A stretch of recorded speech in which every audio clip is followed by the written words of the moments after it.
Hey, are we live? Come on, StreamYards. Come on, show me the sign. Show me the sign, StreamYards. Come on. Here we go. Here we go. Here we go. 0 people watching. Oh dear, this is going well, folks. Come on, StreamYards. This gets longer and longer, this section. I'm going to persevere anyway. Hello, viewer. Today it is Sunday, February the 11th, 2024. It is Super Bowl day, everybody. Yay. I am Mr. Brune, and I trust you're all doing very well today. On this evening's live stream, we are discussing the goings on last week in the entertainment and on the social media. It was a week where things happened in Hollywood and more bad things happened in real life. And my Wi-Fi is very spotty. Moving on. Okay, so as I always say, if you've not shut down for the evening, lots to get through, shall we get the guests out? You know it. Let's do it. Okay, here we go. First up, all the way from the land of Texas Shire, she's the queen of this channel. It is. I'm boomering. Renielle. Hello. Hello. How are you How are doing? you, sir? I'm good. How about Yeah, you? not too bad. Not too bad. Not too Yeah. bad. My Wi-Fi's playing up, but not too bad. The way you said Wi-Fi earlier, it sounded like you were Not saying wife. wife. And I was like, oh, Brown's been No, holding no out on us. What wife. the hell? No, nobody'd have me, unfortunately. But there you go. Oh, So, sorry to are hear you that, well? man. No, you're not. So, are you well? Other than being pissed off at the US Post Office, I'm Oh, great. you're But always yeah, pissed off, though. if people wouldn't make me mad, I wouldn't be mad. I'm just gonna say it that way. Anyway, it's good to have you on. Shall we get the next peep out? Yeah, Because there's do it. lots of them, isn't there? Yeah, we got a Next, full house. I know. From a VPN far, far away, it's the golden reach around droid of choice. It is Z3PO. Oh, hello there. Hello Ooh, there. How that are was you? super sultry. I Oh, know, wasn't yes. it? Can you Hello, imagine if Z. you were here with me now, sitting on my lap, me stroking your hair? It's a good girl. Oh yeah. Hi, everyone. Hi, Z. Hi there. How are you? I'm very good, thank you. Shall we get the next guest out? Yes, I'm Because there's going a to have to go lot and to get out, change isn't there? now. Yes. Okay. Great to have you, mate. Um, Okay. He is the backbone of the channel. It is. You know who it is. It is Professor Atu. Ooh, Hello. Are you ready for some football? No. I like that avatar, no. bro. No. Yeah, Yes, okay, it's yeah. Super Bowl Sunday. Yeah, Oh, well, shut up. honestly, I could really care less, but Sunday. okay. Hashtag I clutch his will. pearls. Oh no, hey, I will congratulate you, Mr. Brown, on this incredibly brave strategy of counter programming the Super Bowl. That is a bold move. In a nutshell, because Rennie wanted me to alter the time, and you know the mantra of the channel, "'Cause you wish it." So, I just didn't want you to lose your American viewers because we had quite a few people talking about Super Bowl, so you will have a viewership drop. So just trying to look out, bro. Thank you. So you well, Atu? I'm doing well. Thanks for having me on. Shall we get the next peep out? Bring them on. We got lots. Okay. Oh, so many. I'm at 6s and 7s. Next, we see the good, Thinking Man's Joke. We see the good inside our next guest. He's the Darksy Flawed Little Platoon. Evening. Hello, Lord. Oh. How are you? I'm good, thank you. How are you? Not too bad. Not too bad. I'm jealous. You get a song. You get an intro song. That's not fair. Yeah, but then did you hear the intro song? You call that a song? Very true. Was it a song? It was vaguely musical, I suppose. But yeah. Okay. I am all for counter programming that stupid provincial little non-sport thing that you Americans like to call Super Bowl, which it's just an excuse for 3 or 4 hours of ad breaks in between lots of people who are too gay to play rugby, And sort Taylor of running into each other. So and Taylor Swift, yeah, I mean that's the President biggest thing in the Swift. sport is some like Yes. non-entity talentless pop star. So great, have fun, Americans, piss off. Ooh. Suck it, Ben. What the fuck? No. It's great to have you on, Lord, I think. Oh, it's great to be here too. I'm just trying to count the number of people I've offended with that opening. All of them. It's not enough, sadly. I'll have to keep doing some more jibes as we Well, go. we've got another 2 hours yet. Plenty of time. Oh, plenty of time. That's like half of an ad break in the Super Bowl. It is. It is. Should we get the next guest out? Yes. Oh, why not? Because I'd love to speak, but you know. Next, new to the channel. Oh, I've been trying to get this guy for a long time. It is, yes. From Mr. H Reviews, it is, guess what, folks? Mr. H himself. Hello there. Hello, how's it going? Hello, my friend. How are you? I'm good. I'm the Twitter extraordinaire these days. With, my recent tweets. Tweeting up How's a the channel storm. going, my friend? So, how's the channel going? Is that what Yeah, you it's said? doing really well, isn't it? It's plodding along. It always plods along quite nicely. Got some fantastic subscribers, so I can see some of them in the chat right now, which is always good to see. You were one of the first channels, along with Nerdrotic, I discovered when I figured out all this shit was going on, if you know what I mean. That was just before lockdown. Oh, really? Oh, okay. Yeah. So I dip in Lockdown. every now and again. Yes. So What a fantastic time. it was, especially it was the start of my YouTube career. But you know, 4 years later, folks, can you believe it? 4 years later. Christ, that's just obscene. And Absolutely obscene. on that bombshell, it's great to have you on, Mr. H. Shall we get the next guest out? No. Yeah, you're right. Actually, Moving on. Break the mold. You Everyone's guys like, moving I'm like, on. no. Moving on. Right. It's great to have you on, my friend. And last but by no means least, he's the wise elder of the channel. You know the rest. He's the great mega geek himself, Ian David Diaz. I'm not eating anything. I'm not eating What? anything. I'm drinking though. So yeah, but I'm not eating anything. Not today. Not today. What are you Yeah. drinking?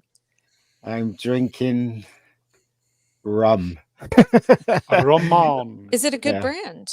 I fuck knows. My brother poured it for me. So he's drinking in the living room and Wow. I'm drinking here. So yeah. So there you go. Are you well, Ian? All right then. Yeah, I'm okay. I was just I was watching Constantine, man. I love that film, and I had to stop it to come on this thing. Jesus Christ! But, I'm sorry. I love Constantine. It's a great we're movie. We've got a super chat here, folks. Here you go. Nameless No Name for £2. Real money, allegedly, folks. A big cyber spunk to Mr. H. Because that sounds rude.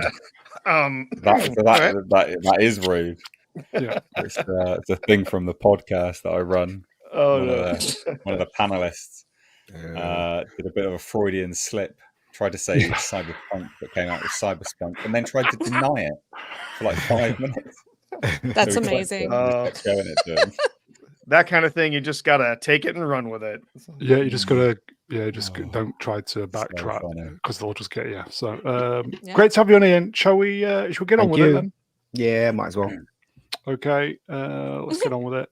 Okay, so episode 188, Musings, Sunday, February 11, 2024. Please like, share, subscribe, donate to the channel. Okay, we'll just do this quickly.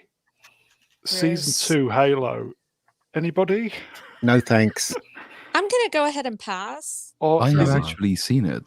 Oh, Oh, have you? I say I've seen it. I've seen how many? There's only 2 What? episodes out right now. 2 aren't there? I think episodes? there's only 2. Yes. Yeah, I put it on.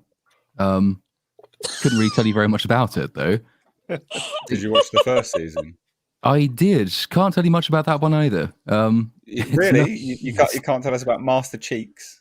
Well, with the exception, well, that's the thing, isn't Helmet it? I mean, off. if the Not only on thing you go, can most of the remember from a time. show is that the guy's ass is on the screen and he has his helmet off all the time and then he dies, it's not a sterling review of it. Except that you kind of don't need to have watched it there, because from what I've gathered from like the first 2 episodes of this season, it's just retconned half of the stuff from season 1 that everybody hated. Although his ass is still out, so you know. Oh well, they didn't retcon everything, you know. Gotta keep some legacy stuff. Most of it. I was surprised. I was wondering what direction they would be going in. So I reviewed Halo weekly when it came out. Bloody awful show, absolutely atrocious. The first episode where they swapped an actual gun for a CGI gun. Oh, I'll never forget them for that. That was just awful. But I did wonder how they were going to go from season 1 to season 2, because they lobotomized him at the end of season 1. He legitimately was lobotomized. Oh dear. It was just And then he's okay again. We saw him crying at the beginning, and he's okay again. They don't address it. Do they have a different actor for Cortana as well, I think? I think they do, or at least like the CG version they've got is very different. I think to the extent they address anything, there's one very short scene, I think, where they show them extracting Cortana from Master Chief, which I guess unlobotomizes him somehow. And then it's sort of back as you go. Doesn't make a great amount of sense. My impression of it is like it's not as silly per second as season 1 was, but I mean, you probably paid more attention to it, Mr. H. So I don't know if you agree with that. Oh, so I actually haven't. I need to watch. I haven't watched these. Oh, I see. The thing about this show is no one's watched it. People were keen for season 1. I've watched it. Well, all right, fair enough. Didn't want to. But basically, people were keen for season 1, and then season 2 rolls around, and it's been out now for nearly 4 days, and no one's watched it. So the hype's just gone. They've lost goodwill with everyone, I think, just based on that alone. He's not meant to take his helmet off. I was going to say, watching, I can see why they took the helmet off. Yeah. Oh, I can't. God. But I know it's for what's the actor to. Yeah, but they do that all the time. Chops. But bollocks! He should have kept the helmet on. There's absolutely no excuse for taking the helmet off. The reasons that they always give is nonsense, because they're like, well, we need to see his emotion. Bruh, you can emote very, very nicely with a helmet. They managed to emote a character through great framing, great score, sound design in a game. If they manage to do it in a game, they can do it in a $10 million an episode, which is what this was, season 1. Right, but they go, no, we'll just take his helmet straight off and have him bone some random alien chick. Good times, idiot. You could have made a whole season of Godzilla's for that. Yeah, this is true. Random alien chick is back in this one, I think. She is. Except, she's only in 2 scenes and she doesn't ever speak, but she is present. So there is that.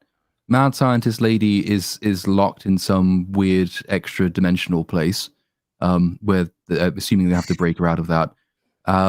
And yeah, we arrive on Reach at the end of episode 2, and it's very silly. There's a bit where these guards are just sort of the human people. They know they're being attacked, and they know that they're in this corridor, and there's no alternative ways out of the corridor. It's just a straight corridor, and it's pitch black at the other end. And the chief guard person, soldier person, sends his 2 squads of troops down this corridor into the pitch black. One of them goes down there and dies, and he says to the others, right, it's your turn now. You go down into the corridor and die as well. Oh no, it turns out there's aliens there. Fuck, now I'm dead. It's not the most competent like military programming I've ever seen. So you do remember it then, Ben? More and more of it's coming to me, yeah, as I relive the complete non-performance of the show, yeah. He's traumatized once more. Right. Yeah, he had to relive the moment. Yeah. The memory blocks are coming down. Yeah. That's right. It looks like shit, though. I don't want to watch this nonsense. So do you think it's going to be shit? It's an improvement on season 1, but I think the damage had been done. Hey, move along. Unfortunately. Okay, so I'm going to carry on watching it, but I'm a sucker for punishment. Okay. Is it? Oh, it isn't a sidestep. My God, Brown. Jeez. Holy cow. I know. So it is moving I'll quickly go through these. This is happening this week. 25th anniversary approaching of Phantom Menace. So that's the cover of. Yes, that's the cover of. That's the movie before Star Wars Episode 2 Attack of the Clones, which I bring up for no particular reason, Brown. Moving hint. swiftly on.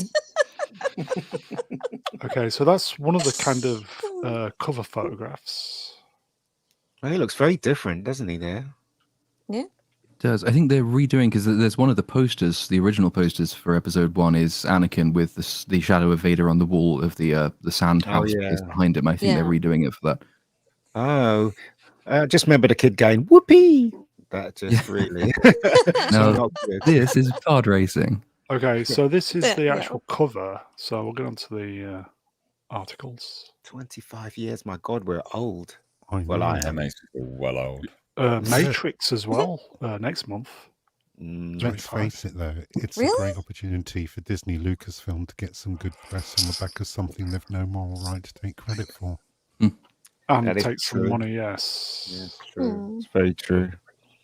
Okay, so the story is Aidan Christensen says the love for the prequel trilogy nowadays is like vindication for all the work that we did. I think that these movies have held up well. No. Over time. No, they haven't, because Disney it's destroyed condemnation the of everything that comes after it. That's exactly as Rennie said. It's not vindication, it's condemnation. Yeah, Hayden, you owe so much to Ruin Johnson. For you thinking that people love your movies now. No. they appreciate them more in contrast to the dreadful sequels. Is Ewan McGregor wearing a wig there? Probably. Is he? This is a BG's mullet stage. Yeah, it does look a bit like it, doesn't it? Yeah. Mr. H, you a fan of the original, the prequels? Sorry. No, not really.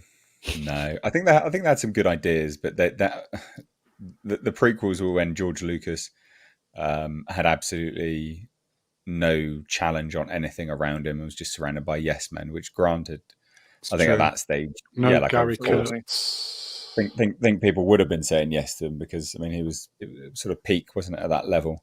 And the hype around these things were insane, but. Yeah, I mean, there were some good ideas here and there. I mean, Darth Maul, what a fantastic visual, what a fantastic score. I mean, the scores were utterly incredible, actually. The scores were really, really good.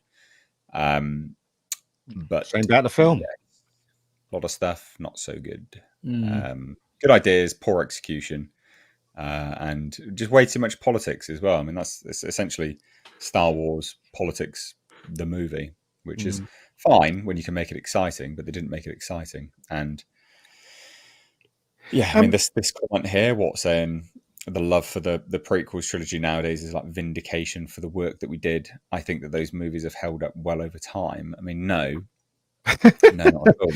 Absolutely not. I mean, if you sat down and watched them now, you'd probably cringe at your performance, Hayden. Come on now, bud. Well, we watched The Phantom Menace.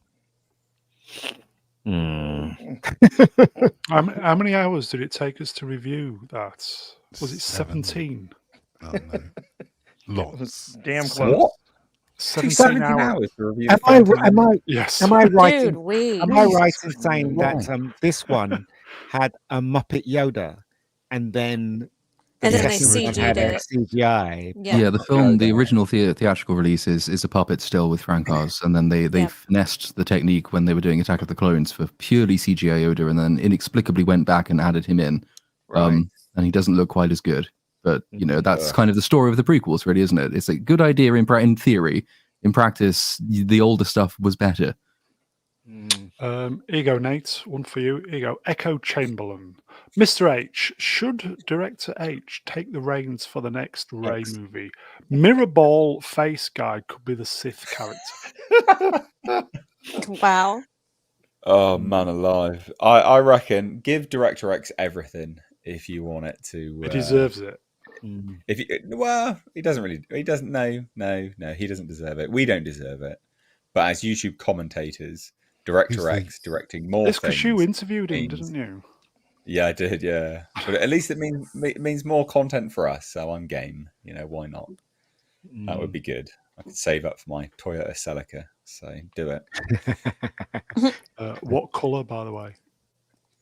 Well, the one I found is like a, I don't know, like a duck egg blue with some flake in it. It's quite nice, but it's not my jam. I'd respray it black. Much better look on that car. Okay, let's move on from this. It's a sidestep, everybody. We'll do the super chats. We'll do the super chats in a moment. Okay, my journey with the character and with Star Wars has at times been a bumpy one, but I'm in a good place with it now. And so that's why I say patience. Well, yeah, I mean, he's working again. So he's in a much better place than he was previously when he wasn't working. Selling his soul to Disney? Can you name any other thing that Hayden Christensen's been in? I can't. Shattered Glass, about a journalist. He was also in Jumper as well. Yeah, Jumper wasn't a bad movie. It just wasn't great, you know. But he was really good in Shattered Glass. He actually has some acting talent, believe it or not. Does he? Yes, it's about a journalist that got defamed for being a liar. And lo and behold, I think it's a New York Times journalist who isn't entirely telling the truth when he reports. I know, right? Who could possibly have foreseen this? Again and again and again. Surprise. Yeah, that's not a bad film though, and you're right, he's not bad in it. And I always have a sneaky bit of sympathy for anyone who was in the prequels, because I think probably a lot of them did genuinely enjoy what they were doing. And even though the films massively fall down on all kinds of levels, there's still something lovable in them. And the vague idea and the vague character journeys that are put forward are compelling on paper. And so I always feel bad sort of ripping on people like Hayden Christensen when they say stuff like this, because I kind of believe that they are actually quite happy with it. And that was a huge part of my childhood, you know? So they're fun to talk about in the way that the sequels are not. So there is that to be said for them. You definitely have to have some sympathy for these actors, because their director was George Lucas, who we know is not exactly the best at actually directing his actors. Many of the performances that we've gotten that we've enjoyed in these Star Wars films were because those actors were experienced, they were talented, they were bringing their best to what was there, not because they were actually getting good direction from George. And I feel like, especially for some of the younger actors, you can't really fault them for what goes on screen. They're just reading what was there and doing their best. They didn't have someone there to guide them. Well, I heard, because I know somebody that worked on this one. She told me that they'll get them all in and they'll shoot this scene how it was written. And then 2 days later, they would say, oh, we're going to reshoot that scene. And then they'll go, why? And then they'll go, and the girl goes, well, it's because George Lucas wants to change a couple of things. So they're back in the green screen, something completely different. So do you know what I mean? So it was confusing for them all the time. I mean, Ewan McGregor talks about it all the time. He didn't even know what scenes he was in, because he was in a green screen. He didn't even know what was around him. That's true. He was just told. So it was very difficult for them to actually hone their performances on something that kept changing all the time. So he is a good actor. I've seen him in the things that Rennie mentioned. He can act, definitely, in my opinion. But anyway. He goes. It says here, also, it took years, but I do appreciate Hayden. Hi, Kira. Yeah. Okay. I am amused. I am amused by all the people who keep coming back. Oh, it's Anakin. Oh, I love Anakin. Oh, Anakin. Like, he's a mass murderer. He killed children on screen. I don't understand the love for Anakin. Child killer. That's the massive problem with something like Ahsoka as well, because Ahsoka brings him back as this sort of moral tutor, but the fact that by killing him off in Return of the Jedi, they avoided precisely these sorts of questions that are now being posed whenever he appears on screen again, certainly after he's a Force ghost, because now you have to look at it and say, well, hang on a minute, yeah, you did come good in the end by saving your son. You are also, as has been mentioned, a genocidal, child-murdering, evil person. And I don't think you can kind of be forgiven for that by doing something that only one person who was your son actually witnessed, because nobody else saw you sacrifice yourself to stop the Emperor. So, like, can you have war crimes trials for ghosts? I don't think you can, but maybe we should. But the worst thing they did, right? The worst thing they did was change the other guy that played Anakin to him in Return of the Jedi. Yes. So when Luke Skywalker's looking at them, how the hell is he going to know who I know. he is? So It's like, who makes the hell no is this? sense. Sebastian Shaw. Yeah. It didn't make any sense, did it? Let's face it. Here you go, folks. Tim Stark, hello to me. Rest in peace, younglings. Yes. Well, we know none of them actually died. I mean, if we thought he killed them with a lightsaber, but Oh no, you didn't. clearly they're still out there somewhere. Master Stop. Skywalker, there are too many of them. What are we going to do? It's just a flesh wound. Yep. Yeah, Reva came back, so he probably hacked them all down, and they all got up a few hours later. yeah, exactly. Probably went to the school of Gal Gadot, didn't they? All of them, probably. So, Oh, shots fired. There we go. Good one, Ian. Okay. Super chats, if I may. Folks. Super sticker from Gavin Blackburn. I can't see what it is, but cheers, Gavin. Enterprise. Oh, sorry. No, this is Avatar. Avatar, yeah, sorry. Oh, I don't remember what it was. Sorry. Whalen Psifus for $2. Hey, Brune, show us your ass. Do it. You Hey, don't, Brune, show us your ass. no, you don't want Do to. it. Channel. Dommy for $5. I know you are working on it, but add a join button. Oh, soon. yeah. I will. No, you And won't. Quickly, I don't like asking for on money. Quickly going back to Halo. Madcap of $5. Thank you, my friend.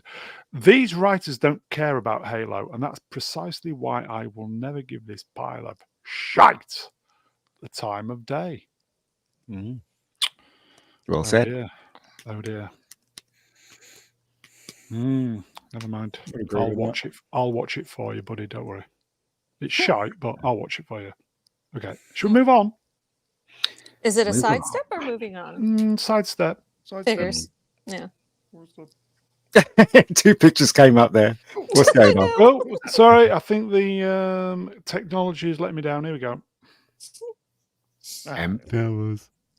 Episode 1, The Phantom Menace. I remember I was so excited to see it. I remember. I was like, yeah. another Star Wars movie. Then when I came out of the cinema, I was frowning, Well, very upset. Are you Lord. excited again? Because it's reissued No. in So 3 months. know- Everybody. I know that this is an unpopular opinion, but I did appreciate the prequels for what they were. I was the hugest George Lucas fan back in the day. And so when these came out, I'm like, oh, I can actually watch Star Wars movies in the theaters now. This is pretty cool, So it was exciting for me. No, they weren't half as great as the originals, but at the same time, they still felt like Star Wars in a way, unlike the sequels. So, it is what it is. But after seeing the sequels, I cannot watch these again. And I will tell you, seeing the posters and whatnot and going, oh, this must be Princess Leia's mom. Who's this creepy looking dude or whatever? I want to find out this stuff. So it did create a lot of A mean excitement thing at to the say time. about Liam Neeson. Well, he's not aged. I bet you well. anything there'll be a whole bunch of people that will now be like, oh, I'm going to go watch that because it's being re-released, isn't it? Mhm. They'll be like, I'm going to go watch this. Oh, yeah, can't wait. And it'll come out and be like, fucking, that was dog shit. Bet you anything. Bet you anything. Possibly. Rennie, you've not more- seen the so many original more people. Star Wars in the cinema? Rennie? Hey. No, I did not. I did not get a Oh. chance to do that. I wasn't born when some of those came out, so Well, that's no excuse. Unfortunately, Oh, okay. I was. I did get to see the originals, the special editions in the theater about Oh, God. a year before the Phantom Menace came out. So that was cool, at least being able to watch them, but they were the special editions. So Yeah, I actually showed this poster, or I asked my kids. I said, "Hey, you guys want to go see Star Wars in the theater in May?" I said, "Oh, well, what movie? What are we gonna see?" And then I showed them the poster, and I got a resounding no. Yeah, that's the thing with it, because this is probably, I think this is the third film I remember seeing in the cinema, because I was tiny single-digit child at the time, and I had all the toys. It was amazing, but I'd obviously seen the original trilogy before that, which is what got me into loving Star Wars and the reason I was interested in it to begin with. And even as a kid, I would have, after having seen this at the cinema, and there was a tremendous buzz, But after it, if you're talking to me as a kid and say, well, which Star Wars film do you want to watch at home now, young child? And it was always going to be the original trilogy, because like, this was impressive to me as a child, but it wasn't like as good. There was something in worse about it, which then became much clearer later on. Also, the fact that there's a young kid in it, and George Lucas gets in his head that kids really want to see other kids in stuff. They don't. Kids suck, and even kids think that kids. But child actors are the worst. I hate child actors so bad. They ruin everything they're in all the bloody time. The best a child actor can hope to possibly be in a film is not annoying. That's the best. Has anyone noticed the complete absence of Jar Jar Binks from this poster? Oh, yeah. Well spotted, young man. No Gungan representation on the poster. None It's not whatsoever. the Chinese poster, is it? What a bunch of racists. Do you know what, right? If this movie would work if it wasn't for all that politics crap. I mean, if they cut that out, it wouldn't make any difference to well, maybe it might make difference to the story, but maybe they should go back and take the scissors to it and then re-release it. Do you know what I mean? But at the It'd same still have time, Jake Lloyd. Yeah, I guess. I think the mindset behind that was to show how the Republic fell apart and how you wound up with the Empire. And yes, you do have to show some politics. Probably not half as much as they did, right? Or as much as Lucas did. But you do have to show some in order to show it crumble, right? Yeah, you're right. But I think the problem is that it's not that well woven into the story. No. So you begin with a Star Wars opening crawl, which mentions the disputes over the taxation of trade routes and the outlying systems. So like, okay, this is a film intended for children, obviously. But it's not actually particularly pertinent to the story itself as it pans out, because there are infinite numbers of ways you could tell a story which is about that. And it doesn't feature in this at all. That's sort of, it's the grounding, the world building setup, which is there, but doesn't really integrate at all into what you actually see on the screen. And that kind of continues forward. There was a really interesting way to tell that story, I think. It's just we didn't really get that. Episode 2 does a bit more with it, but for some reason is less popular for that reason. And in that scene, you could see E.T. in the background, couldn't you? He was in a little. So there's loads of guest stars, isn't there? Yeah, he was in one of those pods, right? Yeah, one of the senator pods had him. Yeah. There was other stars as well, which I can't remember in the background if you look closely. So yeah. If you go see this movie, the money goes to Disney, doesn't it? Then I won't go and see it. I won't go and see it. Yeah. Anybody going to go see it now? I might do. God, no. I might, just because it will be a nice fond memory, and then I'll realize why nostalgia is to be distrusted. I'm kind of interested as to why they're releasing it on May the 3rd, not May the 4th, though. I just can't. I can't do it. I know where everything's going to end. I know that Luke turns into a piece of shit, and Anakin was not the chosen one. So, what's the point of watching it? It's horseshit. May the turd be with you. Yeah, I mean, you could just put this on at home. Most people have better, really good TVs now. Yeah. Projectors and stuff, and it'd be the same experience, but you could switch it off whenever you want and put something better on. Walk away. Or you could get blind drunk, and then it might be good. Who knows?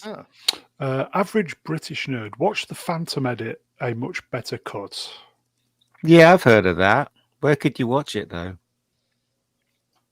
Anybody know? Oh, okay. No idea. The Sail the High Seas. On the high seas, yes. Okay. Shall we move on then? I do like the poster though. I think the poster works really. It's a nice poster. Yeah. It's a nice poster. It's a nice poster. Mm-hmm. It's a shame. It's a shame we only saw Darth Maul for about 10 minutes, but I know. Yeah, but somehow Maul returns. He sewed himself up. Half of him does. Well, anyway. he did in the EU. Like he wound up having like a robot bottom, but it was cool the way they did it, man. A robot. Yeah, like robotic legs. It was pretty cool. So he was back in Solo as well, officially. Yeah, he was in Solo too. What a load of rubbish. It's shit. Let's move on. And is that right, Professor Artie? We gave Phantom Menace 3.5 out of 10. That was our group rating for it. Scathing. Yep. God. I really like Andor. I'm going to be the defender here. Oh, so I'll join you on that. It's a really good show. Andor Season 2 has wrapped filming, More than 700 people have worked on this production, and it's impossible to say goodbye and thank you to everyone individually, which is why I write here. Thank you for the love and the wonderful experience, Diego Luna. I thought it was fantastic. I really liked Andor season 1, and I'm really looking forward to season 2. Best thing in Star Wars that they produced in God knows how long. Really, really good. Very good show.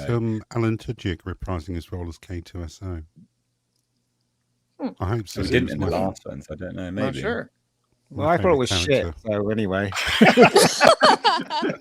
Well, and you guys know me. I won't touch Disney Star Wars. It's just, to me, it's all shit since The Last Jedi. Not interested. I didn't enjoy The Mandalorian. So this is so not Disney Star Wars. This is Gilroy Star Wars. Yep. This is British film production. It is British film crews, British everything all over it. It is. Oh, that's why it makes it leagues and pounds above anything Disney's done for years. It's so funny because this was streaming alongside Mandalorian at the same time, if I remember rightly.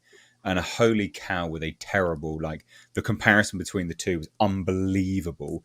You have the Mandalorian shot on, the sort of massive LED screens and stuff, and then this worked, live sets, actual, obviously some of it's green screen, of course, but the difference in how it's graded, colored, everything is so different. The writing's so good. It's brilliant. It's night and day difference. It is actually a very good show. Yes, there's some little, hints of bits here and there, but season 2, I'm very much looking forward to it. I'm looking forward to this. Yeah, I get why some people bounced off of the first season. It was fairly slow, especially at the beginning, but it was intentional. The pace was, I feel, intentional. And I really did enjoy the stories. I really enjoyed, I can't remember, it's Stellan Skarsgård's character. And as you see kind of him slowly, you see the layers peeling back and you start to see more of that character. Excellent performance from him and a really well-written character. Very much. I would go so far as to say some of his performances was some of the best I've seen of him. The duality he had to put on was really exceptional. It's very good. Very gritty. It felt like the original Star Wars, like you were in a lived-in universe.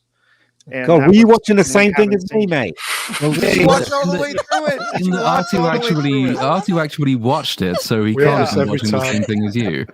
I watched 3 episodes. That was enough for me, mate. Well, you missed some of the best of the whole series. It's near the end. You guys, it's the very best stuff. In all fairness, they earn their payoff at the end. They earn it. Yeah. Sorry, even go though ahead. Sorry. Ian is super passionate, and I love you, Ian. Everybody is entitled to their opinion. So if Ian wants to hate it, that's fine. Let him hate it. Look, the problem I had was it was too slow. And also, right, if you watch 3 episodes and it's too slow, and you were and I was uninterested, why am I going to watch the rest of it? Absolutely, because then you're just. That's You're wasting fine. your time. It's just that, so for example, you can compare it with something like Tinker Tailor Soldier Spy, the TV series with Alec Guinness from the 1970s. I think that came out. Interesting. That was well written, interesting. Wasn't boring at all, as far as I was concerned. The BBC version. Well, I think if you watch Andor in pretty much the same way as you watch that, you'll find it just as interesting. I mean, they are structurally, in terms of pacing, they are exactly the same. That series begins with an incredibly long, wordless entrance. They all walk into the room sequentially. The opening takes about 7 minutes without anyone saying anything or doing anything. That's slow paced. That's boring, surely. I tell you what, right? You're probably onto something there, because when Tinker Tailor Soldier Spy came out, what was it, the 70s, 80s? So it was a different tone of show at that time, and you weren't comparing this to, I don't know, the movies or whatever. So it was its own thing. So, but with this, I guess it's tainted by the Disney Star Wars, isn't it? So I saw the first 3 episodes, I thought, nah, not watching this. I think I'm not going to be disappointed again, Well, I've so from talking to various people and talking about it on videos and stuff like that, and to other individuals, it sounds a lot more like if you're a fan of Star Wars, a lot of people that are fans of Star Wars don't tend to actually like this. People that just they like a bit of Star Wars here and there, they tend to quite appreciate this because they're not so enamored with core Star Wars and the expectation of what core Star Wars is. Even the core Star Wars expectation suffers, I think, a little bit because I mean, I've said before, I think Andor would have been better as three-parters as opposed to a weekly episodic release. So that pacing problem I do understand. But when you talk to other people who say, well, what is Star Wars supposed to be? It's supposed to be high adventure. It's supposed to be fun. It's supposed to have lightsabers and lasers. Okay, but The Mandalorian has all of those, and it's absolute dog shit. So Star Wars must be more than that, right? It can't just be that. No, you can't justify the Mandalorian and place that as ultimate Star Wars. You can't do that. I mean, no, that's not what that wasn't what I was saying. What I'm saying is when you ask people who say that they like Star Wars why they don't like Andor, and they say Star Wars is supposed to have all of these things. And you say, well, The Mandalorian does have all of these things, and you don't like that, so it must be something else as well. Exactly, they did it badly. And then you can ask the question, what about it was bad? And then you get down to things like the writing quality and the quality of the characters and the plot and the way that holds together, the thematic elements, all of the other things that Andor truly excels at, which are, I think, quite often overlooked when people dismiss it as not being proper Star Wars. Apart from pacing. Oh, we love you. That was we the love biggest you, mistake. I know. Look, do you know what, mate? Everybody's entitled to their opinions. Well, Ian, you're wrong. You're wrong. He's not wrong for him. Like, Ian's opinion is right for Ian. You can't tell him he's wrong. That's your opinion. I absolutely can tell him he's wrong, but he's entitled to be wrong, so that's fine. Right, Ben, outside, mate. Outside. Listen, if stay where you are, pal. if anybody's seen Rebecca Gold, then we know Ian's don't wrong. even bring that up, mate. Don't bring it up. Oh, Brown, you a dick for that shit. You a dick. Yeah, maybe it was a gripping drama of Cecil and his mother from Space India that kicked him out. Or the bittersweet love story and betrayal of Dr. Pershing by the sinister Elia Kane. Those were my favourite. Wonderful. I don't know. Well, if you like it, you like it. What can I say? Well, at least some people are saying that it's good. It's been a long time since we've had Star Wars. Mando's great. Blah blah blah. We don't have any of that. This is the only series we've had where, admittedly, it's Marmite. But at least people are saying, "Oh, it's fantastic." Good on Toast. It's been a long time since we've had that. Probably since Rogue One.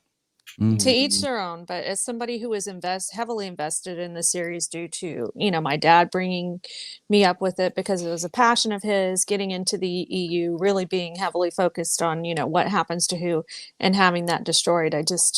I won't watch it anymore. But hey, if you guys like it, more power to you. But it's not for me. So. I will be loving it. In the chat, Ian Megazig was bored by Andor, but likes Barry. Oh man! Okay, Ian, I love you, but Barry was shit. Okay. What is this? Hey, Ian Day, is it? No, no. I just defended you, except for when it comes to Barry. All right. Well, Barry's last season was terrible. I got to admit that. Yeah. They screwed it up, folks. Shall we sidestep? Again? Aren't we going to anyways? Oh, speak of the devil, there he is. He's a good actor. Do you want to read the article, please? Oh, me? Yeah. Here, yeah. So we got Stellan Skarsgård on Andor Season 2. I'm satisfied with where it goes. It's such good writing, and it's Tony Gilroy. I really like to say his lines. There you go, Ian. That's a weird thing to say. Yeah.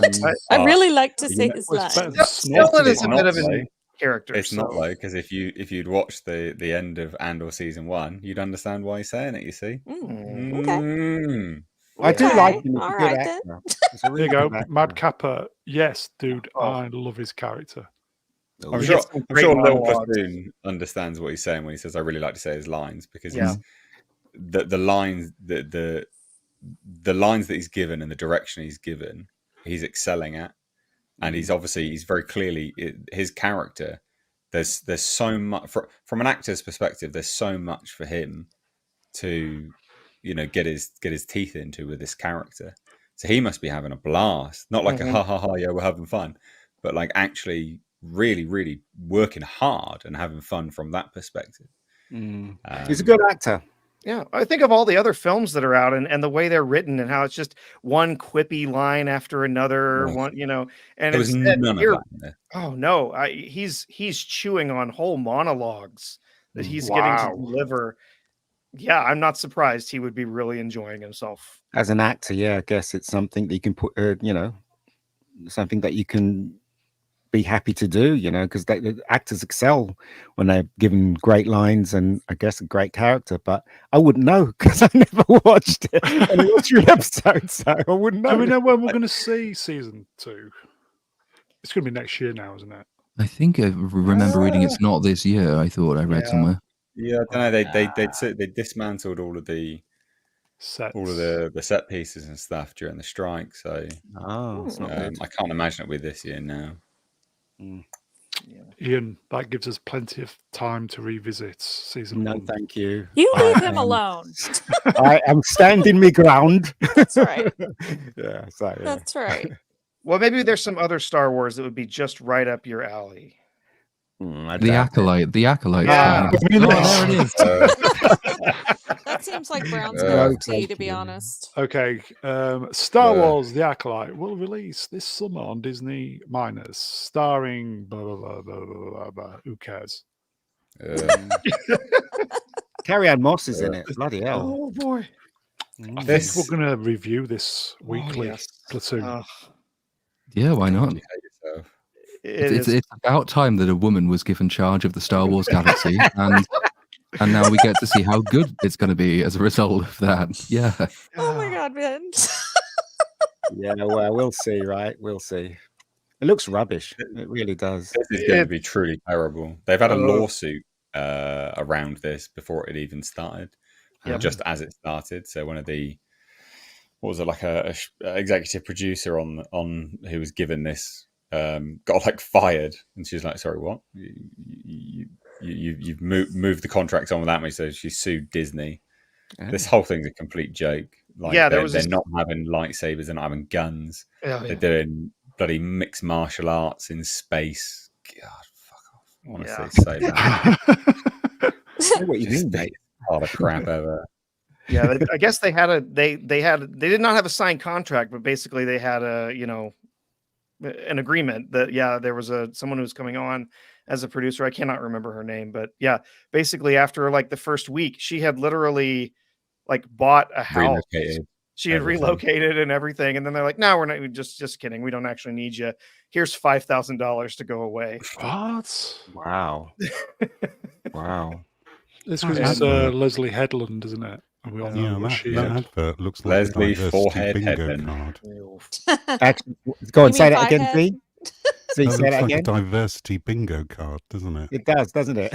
Yeah. Yeah. Intersectionality bingo. Yeah. Did anyone watch the trailer that leaked for this? No. Never seen Yeah, I it. did see that. Bloody awful. Yeah. Awful.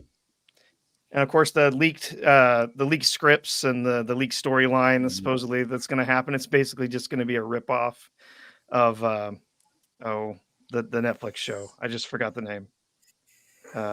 With the two girls and they get separated, and Don't know that one. you've been reviewing it, Platoon. Two I girls have? that get separated. Two girls you get.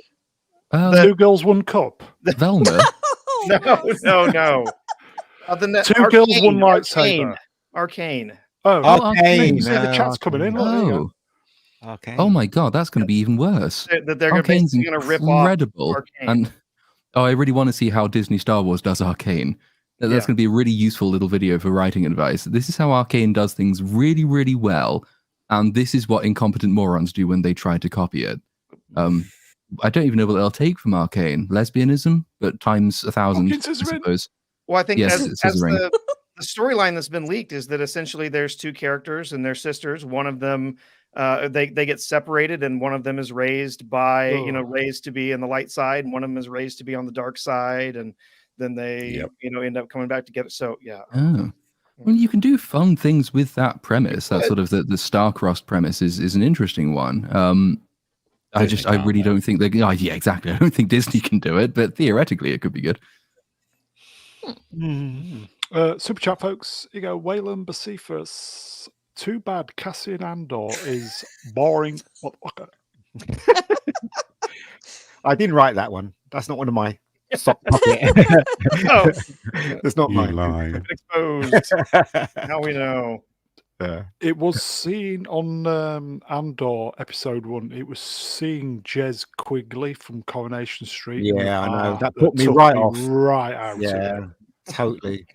Those British accents and stuff. And you're like, Yeah. is this Star Wars or is this a British TV Okay. drama? Coronation Street. Yeah, and there were never Star any Wars British don't go accents together. in Star Wars, of all things. Of I've never course seen they a were. British person in Star Wars. Yeah, but Of not course they were. a but- thug from Coronation Street. though. Exactly. Right. Okay. Shall we move on? Yes. I remember when the Empire was from Surrey. There you go. Okay. What? New Game of Thrones spin-off. Ugh. Aegon's Conquest is in the works. Aegon. Aegon the As- Conqueror, dude. From Mattson Tomlin, the writer of the Batman. The series follows the Targaryens' bloody and brutal conquest of Westeros. Oh, it looks a bit masculine, doesn't it? Yeah, well, Aegon the Conqueror is a pretty awesome character in the George R.R. Martin universe. But if they hadn't ended Game of Thrones so shitty, I would be interested in this because, yeah, House of he the just Dragon comes is in with great. Balerion the Black Dread and just demolishes and takes over. You know, it's pretty awesome. So, House of the Dragon's really good. If they continue down that path, which no reason why they're not, I think David Zaslav in charge now. I think he's would have read the room on this kind of stuff as he has been with all of the decisions he's made business wise. I think this is really good. Yeah, I've got no reason to doubt this because if you haven't watched House of the Dragon, that's genuinely worth a watch. Matt Smith puts in one of his best performances ever. Wow. It's great. He's having so much fun. The guy who plays King Viserys, I think it's Viserys if I remember rightly. The chat will Oh, probably Johnny Cass. Is it Considine? Cassian? oh, Paddy Considine. Paddy Paddy. Constantine. incredible performance. It's very good. That is such a good show. Oh yeah. Such a good show. Well worth, like so good. Some of the best TV that have been on, for quite a while actually at that point. So this, I'm quite excited for. I think this will be good. There you go, Assuming- Manuel Grell. Listen to Mr. H. Yes. Assuming they don't recast Aegon as a black woman. They probably will. It'd be good. You know they will.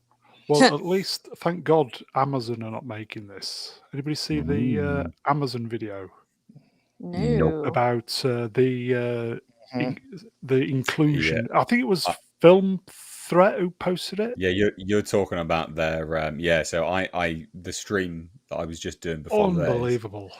I got sent. I didn't know about it, and I looked at. That's awful. It's so bad, so bad. I've missed this entirely. So what exactly One is for going on? beats up, mate. Yeah, it's essentially them outlining how DEI is going to be Amazon. part of their productions. All of How them. racist they can be and how sexist they yeah. can be, basically. This is Amazon and it's MGM now as well, isn't it? MGM Studios. Yeah, Ooh. and MGM, yeah. It's terrible. It's really bad.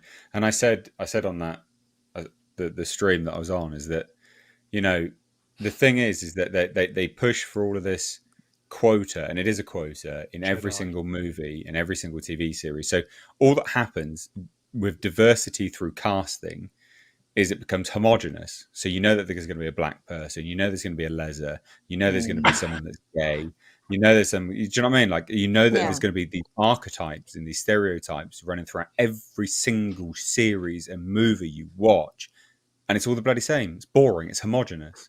If they did diversity through programming rather than diversity through casting, we'd have a wealth of fantastic stories, which would actually be interesting and entertaining. And it would be something which, you wouldn't roll your eyes at and go, well, of course they have. Because whenever they roll out a new show, they go, they've cast this one, this woman as the lead. You go, of course they have. Oh, there's this black person who's cast. You go, well, of course they have. And I always think so. How would I feel if I was an actor being cast and just getting these hand-me-down nonsense? It's so sad. It is. It's very sad. Yeah. Mm. I don't like Homogeneity. forced diversity. It just doesn't feel natural. It just doesn't. Ian, we've been saying that for a long time. Black actors getting seconds. They are. They're getting their second-hand genes handed to them, aren't they? And they're happy because obviously they've been shitted upon in the past. Obviously, there hasn't been enough. So now they've been handed this stuff, even though it's wrong. They're embracing it, aren't they? The actors, the black actors. Yeah. Well, it's They, work, at least isn't they it? seem to be. Yeah, Yeah. it's work. Yeah, but still, they have to understand what they're doing is not going to help their plights at all. It's going to make it worse. So. It's when it starts spoiling the story as well. Like I was watching The Last of Us with my dad, funnily enough, and I thought The Last of Us as a show actually did a pretty good job overall. But there is the bit when it's toward the latter end of the show when there's the group of cannibal evil murderers. And well before we knew who they were, my dad looked at them and said, yeah, they're going to be cannibal evil murderers. And said, well, how do you know that? I said, well, they're the only white people in this episode. And lo and behold, it turns out they were. Wow. Yeah. It's not good. But it's also just dumb stuff. Like you have a Viking story. There's black people in it. No, that's not. It's not like you're just making a joke of it now. I'm not going to tell an African myth and legend and have a bunch of white hipsters in there, for goodness sake. I mean, it's just nonsense. It just becomes such a farce. You go, folks. Wayland Pacificus for $2. Thank you, my friend. DEI is the new Hays Code. Really? So why weren't there any Chinese people in Wakanda? Well, that's because DEI is American, so DEI is literally only, and that's the thing. So all of these things are told through the American lens in Western world, and so it's quite literally only black and white, because that's in America, that's the races, right? No, I'm paraphrasing a little bit here, but that's what it is. When you talk about people of color, you talk about race and ethnicity and racism. Chinese people, Asian people, not affected by racism. Black people, white people. That's the racial lens in America. So when they do DEI and things like that, it's told through that lens, that racial lens. You don't have other ethnicities. So are you going to watch Mr. and Mrs. Smith then when it comes out on, or is it out now? It is out apparently, yeah. It looks absolutely shit, basically. It looks stupid, yeah. It looks just rubbish. It really does. Not needed. Okay. Shall we move on? Move along. I don't even know if it's a sidestep. Can't remember. Moving on. Sidestep. Yep. He's not going to be writing soon, is he? Okay. Game of Thrones. Writing now. Game of Thrones creator George R. Martin says toxicity is growing in fandom culture. Laments how social media is ruled by anti-fans who delight in dancing on the graves of anyone whose film has flopped. What is he doing on social media when he has a fucking book to finish? Stop getting off Twitter. Write your book. Shut up. This son of a bitch is just pissed off because he keeps getting called out for not finishing his damn books, which remind you, in July of 2020, he was supposed to lock himself up in a remote cabin to finish. So we're here almost 4 years later. Where's our damn books? Yeah, he just doesn't like being called out. Winter for 13 years. Yeah, I was going to say, it's been over a decade. Hello. Over a decade. Marriages don't last that long. So I mean, he's a great writer, but I regret reading these damn books knowing that they're just not going to be an end to him now. It's bullshit. Never be finished. I think he's waiting to die. And just leave it incomplete. He's into his model trains, isn't he? And producing shows and being a screenwriter. Yeah, he's massively into his model trains, which I don't blame him, to be fair. But maybe he's making one to go around Westeros. Just figure that out and put it in his last book. The truth is that no one would be upset. No one would be upset with him if he just got a ghostwriter or someone to partner with, to help him to get these books finished, get them out the door. Like everyone would be fine with that. It doesn't have to come from him alone. And yeah, his whole complaining about toxic stuff, whatever. Yeah, more fan baiting. Go away.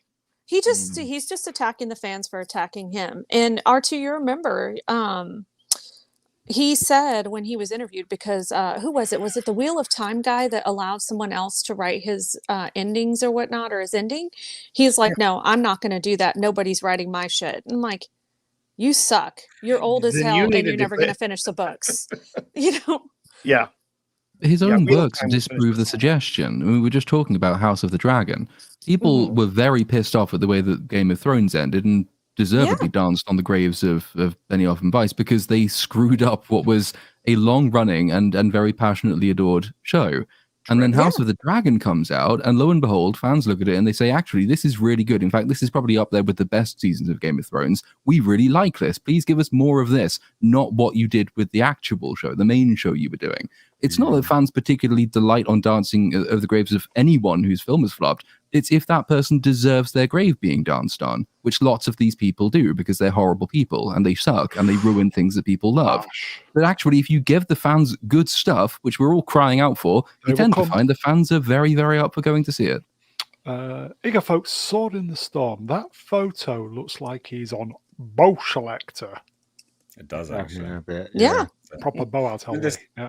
The commentary about anti-fans and things like this. I mean, you're right, Little Platoon. The thing about it is that the same platform that he's now able to spout off nonsense about daily, these kind of celebrities, these actors, these book writers, directors, whatever, they're just butthurt that these same platforms platform other people's opinions as well. And those other people's opinions can gain traction. They're just annoyed that other people have opinions that can gain, can be loud in the room. It's not their own opinion now. Because remember, like, social media has absolutely destroyed and killed the movie star because you just see them for what they are, blithering idiots, just a bunch of morons espousing nonsense online all the time. He's one of them. Hollywood as well has been destroyed as well, isn't it? By the same thing. So everybody's realizing that Hollywood isn't the heaven that it portrayed itself now, to be. That's a bit of nonsense. And I'm struggling to think also what and who precisely he has in mind, because just going through in my head, like the list of projects that he's recently been attached to that have come out, by and large, have been very well received. The big exception is the way that Game of Thrones ended, and even he was critical of the way that show ended.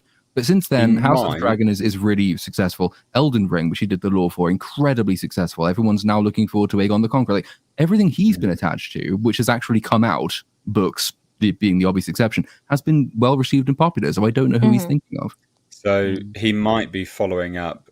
This is a very, very similar mindset to something which Stephen King had tweeted about as well.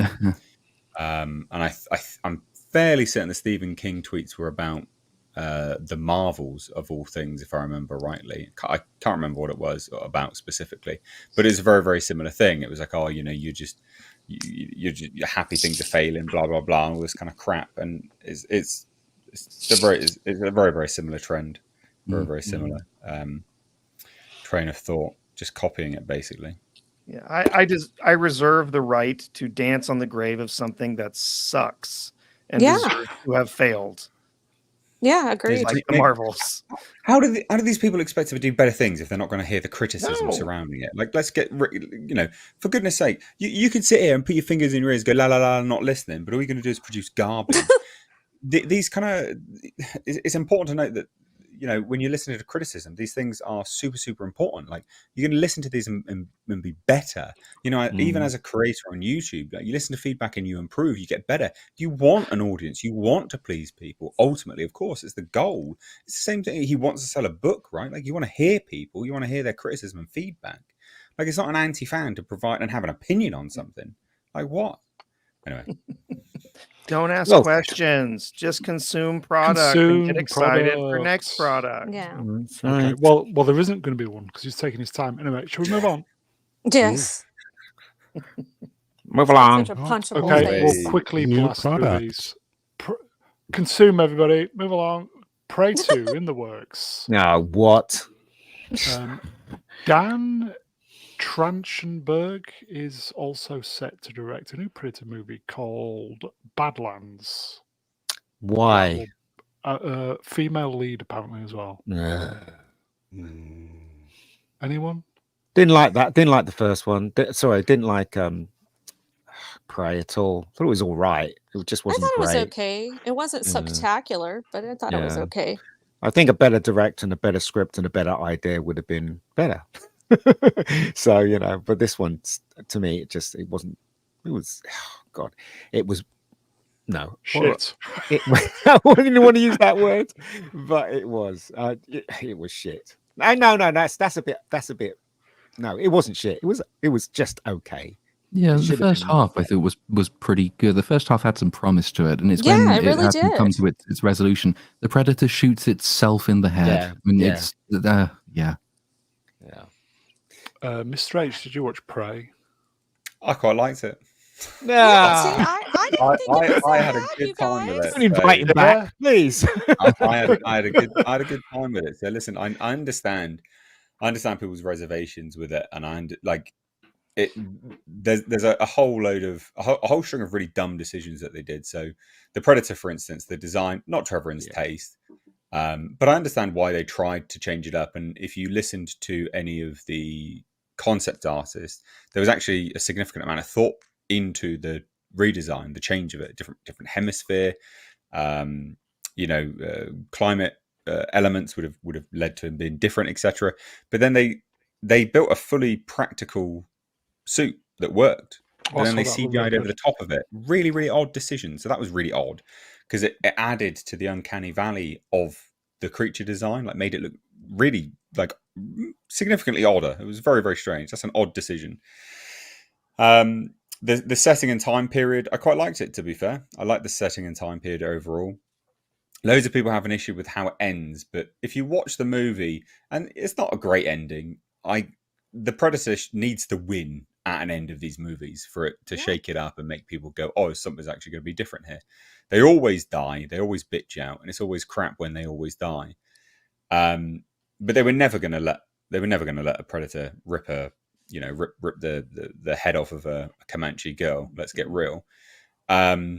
Especially with Disney owning the property now. But how they culminated in the end, obviously logical leaps there aside, she picked up every little bit and piece throughout the film to lead to that ending, and learnt from it during the film. Yeah, it's a logical leap here and there, but I didn't hate it. I had a good time with it overall. I thought it was relatively fresh, not massively fresh, not hugely new or original, but relatively fresh. But it's not what the audience wanted, is it? Hey, it's not what the audience wanted. Not necessarily. You tell me what the audience would have wanted then. Well, okay, right. So this was made because of the message. A female lead. Do you know what I mean?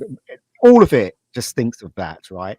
I don't know. Maybe bring Arnie back or something, and he's an older gentleman. You know what I mean? Because he survived at the ending. I don't know. Something. I don't want to see 80-year-old Arnie fighting. Why not? Hold on. What I'm saying is that he doesn't have to fight. He could be there as an older gentleman to advise. Do you know what I mean? To advise, because he has the experience, doesn't he? Sorry, it's nostalgia bait, then, isn't it? When you have I know that, but that's still, true. I think the audience would have gravitated more towards that than this one. But I think, So I think when I understand people's approach to, hey, there's a woman. Oh, it's the message, right? I understand that gut reaction, but let's get real here. Like, you have to desensitize yourself ever so slightly from that. Not everything with a woman in it is the message. It's made by Disney, it is. Well, no. So no. So you actually need to know the background of this. This was actually long time in the works before Disney were even in talks to acquire Fox. Long time in the works. Way before Disney was going to be acquiring Fox. This was in pre-production, right? Even before The Predator. Before The Predator? The original Predator? No, that's The Predator. The other Predator. Okay. Right? So this was in pre-production long before Disney were even smelling around 20th Century Fox. I think it's. I understand why people have the gut reaction to be like, well, it's a woman, therefore, dumb message. I understand that. but not everything is that. I mean, if Alien was released tomorrow, would we all jump around and go, "Oh, there's a mess. There's a bloody woman in it now"? Hold on. I think so because that's the even though nowadays. the story was hanging around ages on, ago, right? Hold on. So even though story was hanging around ages ago, doesn't it ever occur to you that they went, "Oh, let's look at that story. Oh, it's got a woman lead. Let's take that." Didn't it not occur to you that they did it because of that? Yeah, but that doesn't mean. But okay, but then women are not the message incarnate. Yeah, I know that, but can't you see that might have happened? Because there must be hundreds of scripts around. Yeah, sure, right? but no, because this was something which 20th Century Fox had essentially given a green light to. It was working. It was a working script. Yeah. So it wasn't that 20. Everything that Disney's greenlit from Fox, right? Everything that you've seen released from Fox at the moment. So even their Alien stuff, right? Because there's an Alien TV series and there's going to be an Alien movie. Yeah, on the way. Yeah. Those things were already in the works before Disney got it. Disney okay. have not actually greenlit anything new at 20th Century Fox. There's nothing that they've done new. They've also got a 10-episode computer animated series called Alien vs. Predator Annihilation that was done under 20th Century Fox back in 2016. Did they actually make it? You're talking about the anime? Yeah, it's fully completed. The anime, yeah. They're just holding it back. Yeah, Well, that was something that 20th Century Fox didn't know quite what to do with. I don't think they were a bit like, what do we do with this? Okay, got a bit heated there. Let's move on. Yeah, I was not hated. No, I wasn't either. It's fun conversation all round. I think Mr. H makes a good point, and I've said this to you guys before. You know, I think nowadays everybody's just so like inept, or to just we're so just to the point where we're looking for this in everything, or it's like, oh, it's got a woman in it, it's got to be woke. That you know, instead of enjoying the entertainment, it's just like, oh, it's a chick. And whose fault is that? I don't know. Oh yeah, absolutely. It is it is the studio's fault, 100%. Exactly. But then it's on us, the audience, to have a bit more of a pointed mindset on some of this stuff and not be so quick to jump the gun. I think don't let them. Yes, it is their fault, but yeah, you don't have to. You don't have to play by their game with it, I guess, do you? Well, it's not their game, is it? Let's face it. So, we have to make our decisions. We make our decisions, that's the thing. So, but the thing is, though, I can honestly, truly say it's not my fault. It's their fault. Pushing all this. No, nobody said it was your fault. It is the studio's fault. Just saying. Just saying. It's my fault. It's my fault. Okay, I'll quickly just... this weekend had the lowest box office results for any Super Bowl weekend ever. Yeah. Only 42 million grossed over the entire movie slates. Because it's all shit. True. I did like the Beekeeper, though. Let's go show my God, you would. See, what a crappy film. Shit entertainment again. What is wrong with you? It was a terrible movie. What are you talking about? Is it good? No. It was fun. You knew what you were getting. Yeah. It's just Jason Statham playing Jason Statham, from what I hear. So I'm not going to waste my money on it. That's what he does. Lord, I know. Did you see Wonka in the end? I did. No, I hate musicals, so no. Brown, did you not hear him say that like 10 times already? Every time you ask him, he says he doesn't like musicals. Pardon? Pardon you. Okay, let's move on then. So it's not a good weekend for movies. No. Okay, let's move on. See what's next. Ooh. Matthew Vaughn seems to be in the news every day at the moment. Trying to get work, isn't he? Well, Teases he shut his mouth. The Kick-Ass reboot will have commentary on the current state of R-rated superhero media, such as The Boys. For fuck's sake. I really wish it wouldn't. Can we just not have Kick-Ass 3? I know. Aren't they rebooting it? I thought they were rebooting it, aren't they? Yeah, complete reboot, yes. Yeah, that's what I thought. Not looking forward to that. Yeah. Yep. Well, and you guys, Ian, you said you read the Kick-Ass comics, right? Yeah, I did, yeah. Like after the male Kick-Ass, there's actually a female Kick-Ass that takes over, right? No, I'm sure that was a complete accident as well. But I think that's why Vaughn wants to reboot it, is to go with the female version of Kick-Ass, if I had to wager a guess.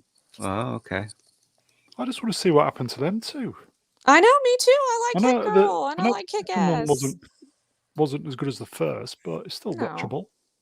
Do you know what? I was watching what's that special effects people, the corridor crew, and they were talking about this stunt here with in Kick-Ass, and they got a little Asian man to double for Hit Girl.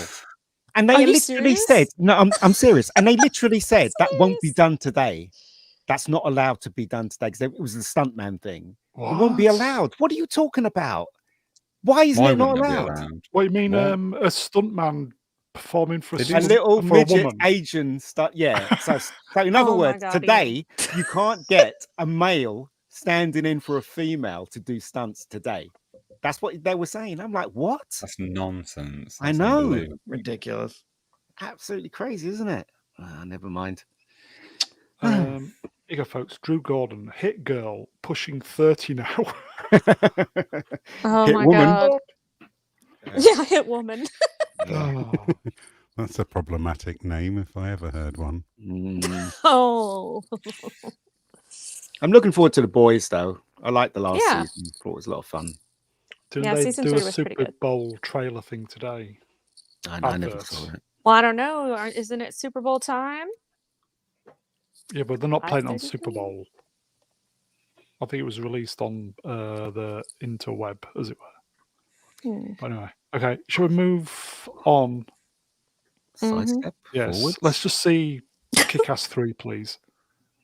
Robocop. I love this film. Yes. We should review that film.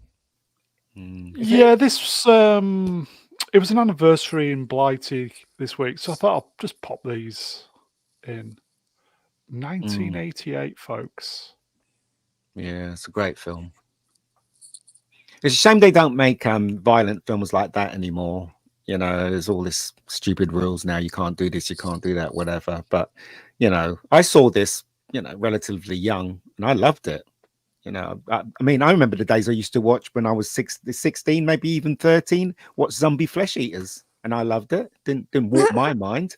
Do you know what I mean? I don't understand what's wrong with youngsters. It just sounds like an old man. Get off my lawn. I don't understand what's wrong with youngsters today, right? Like, it's funny. Ray Fiennes was trending on Twitter today because he was like, they was like, yeah, why we got trigger warnings on stuff? People are too soft. I'm like, yeah, they are. They are absolutely too soft. And loads of people were like, no, because we've got a better understanding of trauma. I'll piss off with your trauma. Oh my God. Like, Research is very clear. Very clear. Research has been very clear on this now. Trigger warnings actually cause more anxiety. Trigger warnings cause triggers. It's not a joke. It's actual research. A film, art, is supposed to invoke an emotional reaction. That's right. So, good. I'm glad it's triggering you, you dunce. It's what it's supposed to do. Switch it off if you don't like it. No one cares. Bleeding heart, full morons. What's funny about this poster is that in real life he couldn't fit in that car with that costume. So he couldn't fit in there, could he? So no. When he had sit in there, they took the leg bits off him, didn't they? And I just had him crunched up in the car. Yeah, brilliant. What a great film! It is such a great film. I'll buy that for $1. Okay, I think this is a slight sidestep. 18. God, do you remember when it used to be like that? The cards used to be like that when you were watching movies. Now it's different, isn't it? It's a different design. Oh yeah. On this day, February 5th, 1988, Robocop landed in UK cinemas. Ratings board description: impressive, but in some ways quite a nasty piece of work. Verhoeven displays a rather dubious pleasure in pain and gore. Yep. But he excels in that, though. That's what we like, though. Have you seen what's that film he made, the Invisible Man film with Kevin Bacon? Have you seen that one? Hollow Man. Hollow Man goes around touching up women, for God's sakes, in that film. Has anybody ever seen it? Seriously. That's what Paul Hooven does. He does that in his movies. Yeah, have you not seen Hollow Man? Yes. I've seen Hollow Man a long time ago. Don't you remember it? Obviously not then. No. It's like an Invisible Man thing, wasn't it? Yes. And the first thing he does when he turns invisible is to wander out of the facility. He rapes one girl, doesn't he? At one point, and then he starts touching up one of the girls. So so I'm not surprised that that's what he's like. That's what the director's like. But that's what Verhoeven does best with the gore, I guess. pain and gore. So anyway, okay. Let's move on. Great film, everybody. I just thought I'd put this in quickly. We don't do much gaming stuff. The GIF of Jetpack takes 556 KB of memory. When Ultimate released it for the ZX Spectrum in 83, it was squeezed into roughly 9K of usable RAM. It shows just how resourceful and talented 8-bit coders are. Yeah. So that was a game. It's amazing how times changed. Yeah. It's incredible. Yeah. Well, in these days, you didn't get to patch your video game on day one using the internet. You had to actually ship a product that was complete and was ready to go to people's homes. You could not go after the fact and fix bugs. You couldn't fix On things cassette. after the fact were broken. Right? This, on cartridges, on cassettes, whatever, like you couldn't fix it after the fact. You had to have it done. You had to have it right. And you had a lot of restrictions you had to work under when you were writing the code for these. And so, yeah, you would fit an entire game. I think that the total ROM for this was only 13K, and 9 of that would sit at any given time in the RAM. So, yeah, you had a lot of restrictions you had to work in, and you had to make a product that was finished. Today, that's an absolute joke. No game ever goes out finished. That comes out with like a day one 20 gigabyte pack. Yeah. You've got to download. Yeah. Or it gets released in early release, some preview release or something, and then it crashes and burns and fails as a game before it's ever actually been released. So Commodore 64, mate. Do you remember the Commodore 64? We had to put the tape in and wait till it revved up, and I don't know. Maybe I'm just too old. The Spectrum. I had I this. used to love Jetpack. Anything by Ultimate Claim to play the game. Saber Wolf, absolutely fantastic. Brilliant. Yeah. Attic Attack, classic. Galaxian, yay! Happy days, folks. Let's move on. Psst. Oh, gold. What's this? Okay, Lord. Picard won an award tonight's Saturn Award win proves that canon, I can never say this, verisimilitude and its importance to the original fan base still sells. The fact is, good Trek speaks for all fans. Paramount should take note. Well done. Good. Picard Season 3 team, you did it. Very good. Yeah. Yeah, but they weren't there, were they? For all the Saturn Awards mean anymore. But yeah. Still, it's an award, though. Yeah. And it's good. It deserves an award. It certainly was better than the first two seasons. It was, wasn't it? Yeah, I love you, Data. Yeah, that one, that was just rubbish. Season 1, absolute rubbish. I love you. Didn't want to watch the geriatric Picard running around? No. Right? So sorry. I suggested that him and Data had a thing. I love you, Data. What a load of old shit. Yeah. Cringe. I think Patrick Stewart's doing a Super Bowl advert tonight for Paramount. I think could be. Quite surprised he can stand. I'll let you know. I just turned it on. Yeah. Is the Paramount advert something like "We're for sale? Someone please buy us"? Had you looked at any of the other winners? Besides no. Best fantasy film. What was it? Indiana Jones and the No. Right, I'll take it back. I'll take it back then, folks. Best thriller. Oppenheimer. Oh, thriller? Oppenheimer wasn't a thriller. That's like what really happened. Oh my god. Yeah. Brown, those people dumb. You and your Saturn Awards are shit.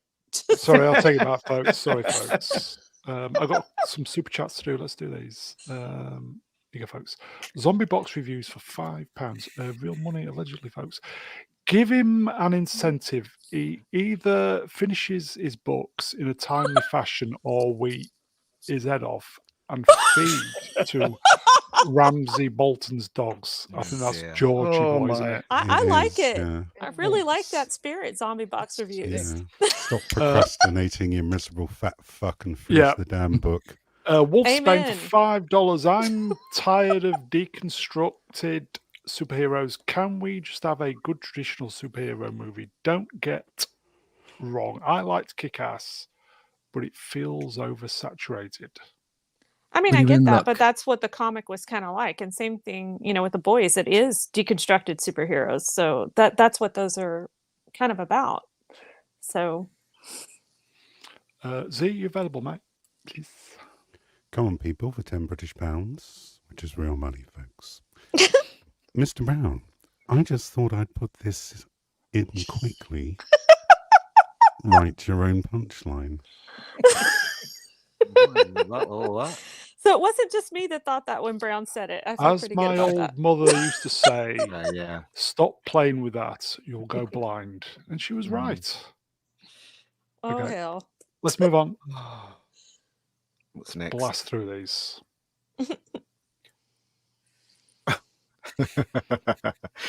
Well, I don't know. Mhm. The truth will out. Yeah, it was trending the other day, folks, in the UK. 200 million. What a Does she look surprise. hot in that picture to you, Brown? She looks upset. But you're always got talking about how people hot are she crying. is. What? Yeah. Oh, Brie Larson is quite an attractive woman for sure. She's insufferable. No. She Nah, mate. is. Nah, mate, she got a great rack. All right, Yes. there is nothing. Yes. She got a great set of tits. Yeah. She is not a bad looking woman at all. Yeah. by any Agreed. stretch of the imagination. She's got a Objectively. flat bum, Yeah, I mean, obviously, but, her feet looked like she did some excluded. squats for the Marvels for sure. Yeah, but She's Brown likes to plain. lick her toes. Yeah. Oh, whoa. No, Well, that's where I would Back it draw the up. line. She's attractive, but no, feet are gross. Not You go common. fat or rubber. Jesus. Its current losses are over 300. Wow. Wow. Well, everyone got themselves to blame. Yeah. So, yeah. Well, they made a sequel to the lowest viewed Marvel Disney Plus show that literally no one was interested in. Like, why would you do that? Yeah. Well, it sort Why? of wasn't there, because So that's one of the many funny things about this is how Secret Invasion cannot actually exist in the same universe as this film. Oh no, I'm because- talking about talking about Ms. Marvel. Oh, Ms. Marvel. Yeah. Oh, yeah. Yeah. Yeah, like why would you make a sequel to that? Which is literally what they did here. So dumb. So and dumb. a single Yeah. sequel to WandaVision. Otherwise, you don't know who the hell Yes. Rambo is. Yeah, that's true. hmm Too much It was homework. very true. rubbish. It was rubbish. Yeah. It was Well, on rubbish top of anyway, this, folks. on top of this losing over 200 million, Disney as a whole in this division lost over $1 billion in Ooh. revenue from their Nice. previous year. They were down $1 billion. Oh. Is that They'll be connected with the fine though, next? because Shall we move Bob Iger just recently last week discovered that video games exist. So Oh, Disney's going to get into yeah. those now. Fortnite. Dude, what a bold move. on? Okay. Do we want to do this story? Or should we get to the Disney stuff? What do you want to do, folks? It's I don't give a shit about Eternals. I keep Yeah, forgetting it exists likewise. until it comes up in So your it- slides. I'll have yeah. forgotten Yes. about it by the I next slide. almost fell asleep So- in that movie. Somebody hurt his fee-fees. Okay. I bet he was crying into his money. Yeah. You go, Marvel star Josh Brolin says, studio not done with Thanos. I hear kind of like through the grapevine they're going to bring him back. Of course they are. Yeah, but like his statement is like so dumb. I hear kind of like, it doesn't sound definitive to me, but even so, who gives a shit? Yeah. Marvel's Yeah. dead. Yeah. Oh, Amen. It's worse. They than- have given up all of the goodwill that they had from everyone. every bit. Mm. It's dead. Agreed. You can resurrect anyone. I Doesn't keep matter. I keep wondering Yeah. if the new Oh, Captain you're America rusty. film is going to be the one that finally just Sinks it. puts it in the ground for good, because it With the sounds like Falcon that as is gonna Captain be- America. Oh Not Captain America. Captain America. nope, I call him Yeah. Captain Falcon. He's not Captain America, but yeah, it sounds like that movie is going to be an absolute disaster. Where they're reshooting all of it, basically. Reshooting basically the whole movie. It's going to end up costing them $400 million, which means it's going to have to make a billion before it's even going to see a dime of profit. Yep, it's going to be a huge failure. But don't worry, because they might have the Red Hulk. You don't want to watch it for that. I mean, Harrison Ford has the Red Hulk. Yeah, that is the dumbest. Yeah, I want to watch a idea. CGI Harrison Ford grumpy. Yeah, that's I'm Hulk now. I wish I was dead. Z, you available, mate? Please. I am. Edward Senior for $10 says, "Can you confirm that Disney loses millions on their films, or is it the outside production companies?" No, it's Disney. The outside production companies get paid. Yeah, Disney pays them, and then takes the losses. Although, unfortunately, they keep getting massive tax rebates, tax refunds, basically, in the UK. Yay! That's why they keep coming here. Oh, so we're paying for it then. Oh, nice. Did you not know this? So they, I know they get tax perks. 25%. Well, it's over 25%. They get of their total production spend back, just back. They just get given it.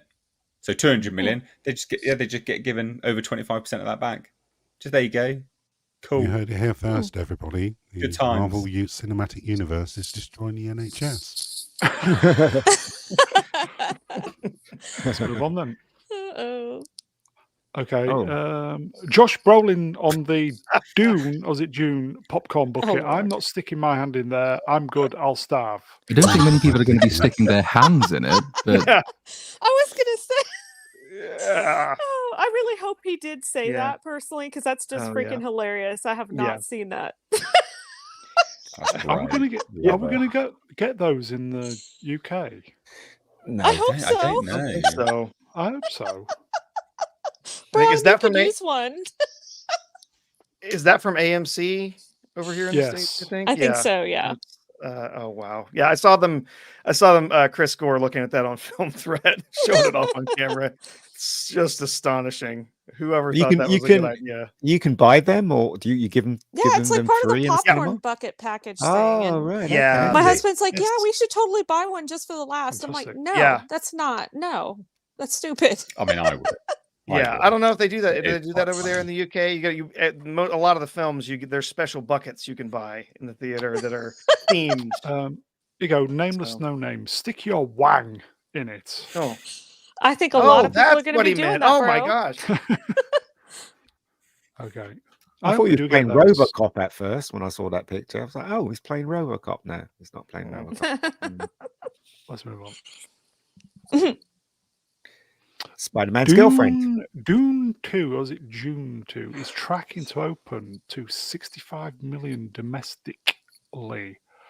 Pre-sales are currently pacing ahead of the advanced ticket sales for Oppenheimer. That means absolutely nothing. That will be a very bad opening. Yeah, 65 is not a great opening for that. It's not. No. Anybody see the extended 6-minute clip? No, I don't want it spoiled. Yeah, same here.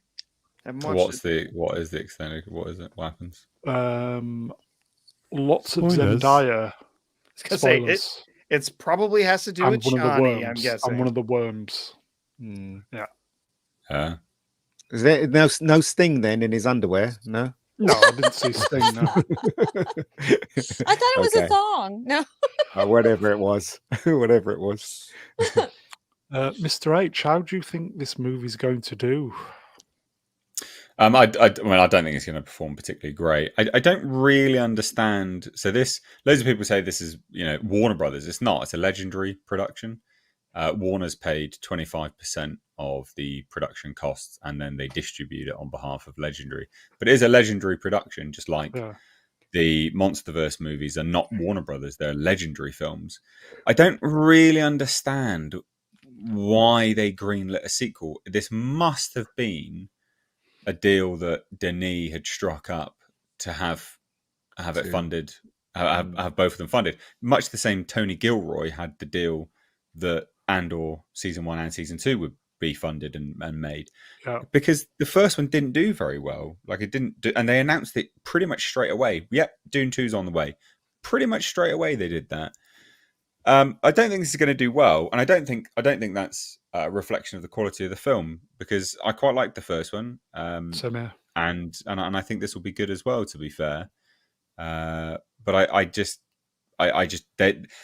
we're in this weird time at the moment where I think everyone is starting to kind of wake up and realize everything's a little bit shit. And that's like everything's a little bit shit, and there's no excitement for stuff anymore. No. You know? And I think this will be a victim of that mentality, to be honest. Yeah, I would admit very excited about this, at least until the last week when we started hearing Same here. people talking about it. Well, there were a couple of those quotes that I think were apparently taken out of context. Yes. A bit. This one might be the one. Yes. Yeah. And I've not seen the original. I'm assuming he's speaking in French, and I refuse to Yes. debase myself by trying to make sense of it. But I gather it was taken slightly out of context. Yes. Which would be fine. I don't know. The first one, I think it did make money, didn't it? I think so. It's like $100 and something million budget and 400 million earnings. It was released on streaming as well at the same time. And it was released on stream, and it wasn't necessarily the most propitious time for films. But it wasn't doing gangbusters. It was just sort of moderately successful. I think one of the reasons lots of people are sort of, there's this weird balance between people being very excited about it and also somehow having reservations about it, which is kind of my position, which is that the first film it's obviously competent. It's so obviously competent, and everything around it's so obviously incompetent that it seems very serious and impactful by comparison, going back to that point about everything around it being shit. But it doesn't actually really stand out beyond being competent. Like, how much of Paul Atreides' character is particularly memorable? How much of Shaney's character is particularly memorable if you come to that? It looks incredible, and it gives the impression of depth without really conveying very much of it.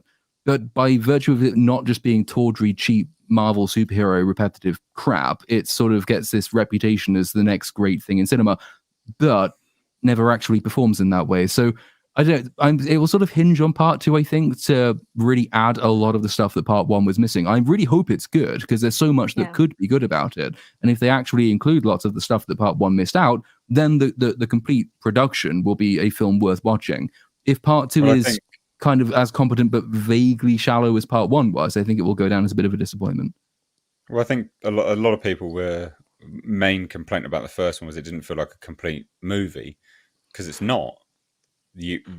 Technically, I mean, it's not, because the story isn't a complete story. You have to actually, I guess, by virtue of how he's shooting it, watch them back to back. It's actually Dune part 1 and part 2, but they have to kind of be watched back to. I mean, you're never going to, but it's not a complete story. So I think a lot of the issues with it is how he decided to segment the book down into 2 massive films. But you are right in terms of its monetary value, but they announced the sequel before any of that monetary value had pulled in anyway. So that's why it's a bit of an unusual thing, because they were like, yep, straight away sequel, literally straight away. It was quite a shocking thing to have announced at the time. They were very confident, weren't they? Well, they were going to sue Warner Brothers as well because of all of this, putting it on streaming. Well, we will find out in 3 weeks. About less, actually. Let's move on. Okay, we'll quickly do the Weatherman. Disney said the streaming business lost $216 million in the latest quarter, an improvement from 387. But it's not an improvement. I was going to say, am I mathing wrong?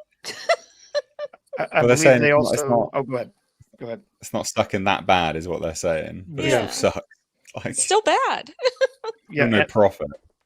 I'm pretty sure they also lost 1.2 million subscribers There you go. in the US. Yep, 1.3. Wow. And he's still trying to After spin it, isn't he? increasing prices. Yeah, It's always hard to say, like, to what degree that's attributable to increasing prices. The first time there was that big Disney Plus loses millions of subscribers story, that was Indian cricket fans, because Disney chose not to renew the rights for that. So I don't know. There might be another factor. I've not followed it particularly closely behind this latest loss. there's nothing that would have caused, because this is just Q1 of this year, right? Okay. There's nothing that would have made them lose subscribers that much. Not like there's no event that would have occurred. 1.3 million subscribers, and we know that they're trying to get people back, because then what Disney's trying to do, and I don't know if you've got this, is they are now going to implement the Netflix password sharing clampdown, and they genuinely project that that's going to make them between 6 to 8 million more subscribers. No, it's not. Not a People haven't chance. signed up in the first place, and you've just lost subscribers. You're going to lose even more. Yeah, that's a mad calculation. How does anyone convince themselves of that? Like, effectively, all those people who are password sharing are basically saying, "I'll take it for free." But if you tell people, well, you can't have it for free, they're not automatically going to say, I'm going to pay for it now, because there's nothing on there I want to watch. Yeah, but this is the person that's only just discovered that kids like video games, mate. Come on. I think that is not the brightest, the dude in the... Okay, I'll just quickly do this. Bob Iger strikes back at Nelson Peltz and activist investors, saying they don't understand the essence of Disney. I think they do. What? That's the problem. Yeah. the essence of Disney right now is Bob Iger and the yes men that he has hired to be on the board, most of which hold almost no shareholder stake in Disney. Nelson Peltz holds more stock than basically everyone on the board put together. Was he seen recently with Musk as well? He was. Yeah, and then that same week they announced the Gina Carano lawsuit. So it's all been timed very, very strategically. Yeah, I believe Musk was asked what he was doing when they saw him, and he said something to the effect of just thinking about what companies I want to buy. Yeah, hanging with friends and thinking about companies to buy. There you go. Brutal. Let's do the next one then. Okay, and just as we mentioned, Disney are getting involved with Epic Games, creating kind of like a Disney-verse in video games. I love this story. Oh, sorry. Yeah, I was just saying, blimey, if I was a company, I'd stay clear of Disney, for God's sakes. Why would you want to team up with Disney? This is a win-win for Epic. They've given Epic Games $1.4 billion.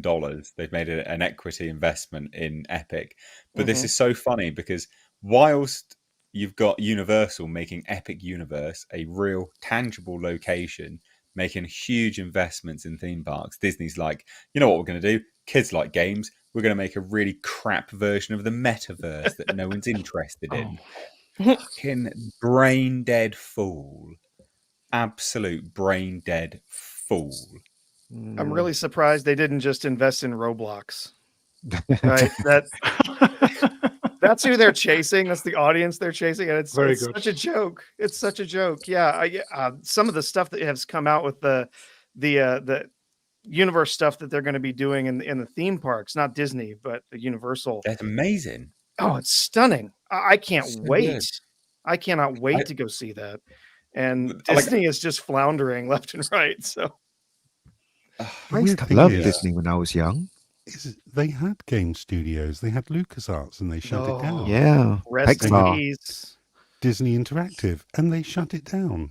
So why are they now turning around and saying gaming is the way forward? Grasping in the dark. It's because they see it as the lowest hanging fruit. You know, Epic Games has proven success in exactly the kind of exploitative non-content that Disney really, really loves. Fortnite gets so many people playing it for what is essentially just words fail me for Fortnite. And Disney just look at that and say that's really popular with the kids, so we're going to get in on it now. Thank you, make it for us, please, Epic. There'll probably be you'll see more Disney characters popping up in Fortnite itself. That's the only thing that could convince me to even look at playing that game again, is if I can be Darth Vader and just kill all the Na'vi from Avatar. That would be fun, because Disney has that under its umbrella. So that will happen. This, though, a separate shared universe, maybe back in the day when Disney actually had a universe worth populating with products that hadn't bombed, maybe people would be more excited about it. But what are you going to get people to do? Everyone's going to be running around as Mandalorian and Grogu. And like fighting, like you can unlock for $5. You can get Luke drinking tit milk. Great, okay, it's going to get me into this game immediately. Nice. If you pay Oh my $50, gosh. you can get Rey Skywalker. The most powerful character in all of the game. Which just shuts down the map. Yeah, and it's mad. Yeah. And then the Bob Iger statement as well. It's like, well, I looked at the amount of time people are playing video games. Did you know it's actually equal to the amount of time they spend watching films? So I concluded we've got to be there. It's 2024, man. Yeah. Where the fuck have you been for the last 2 decades? It's Jesus an industry. Christ. Yeah, it's an industry that's been making more money than Hollywood for years. It's huge. It's a huge industry, and it's hilarious. It's like, oh, wait, look what we figured out. Video games. Here we go. Yeah. And even worse, another part of that what he was talking about, I don't think this is in any of the slides, Brown, but another thing he was talking about during this investor call is that they want to get into online gambling. Oh my mean God. Disney wants to get into online gambling. Wow. Did anybody see the Street Fighter mod with Disney princesses in it? Yes, No. that looks awesome. Is that legit? It does. Oh, I don't know if it's legit or not, but it looked awesome. It was most satisfying to see Snow White's spine shatter at the hands of Maleficent. Yeah, because In I saw 4K, it on no less. Facebook. Yeah, I want to play it. If that's like a real game, that looks like fun. It does. A lot more fun Disney than this. Yeah, are absolutely. getting into online gambling. Sports betting. Sports betting. Family-friendly Disney, eh? Yep. I'm sure that's what the founder had in mind. Yeah, He but was if you want looking to at spaff building- loads of money on Wow. something with a very slim chance of returns, just invest in Disney stock. That's basically Yeah. gambling.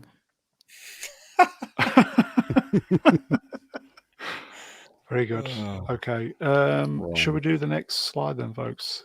hmm It's looking peachy for Disney, yes. Oh, Certainly looking peachy for Epic Games for a while anyway, so. it's kind of a win-win for them. Okay. Get in the bin. In the bin. In the In the bin. Who's in the bin? Not many nominees this week, but Is it Bob Iger? well, he's in the bin every week, isn't he? Okay. Permanently. It is his bin. Yeah. Maybe I should put his face on there. Okay. I think yours belongs on it. Actually. Shut up. Shut up. Okay, so who saw this?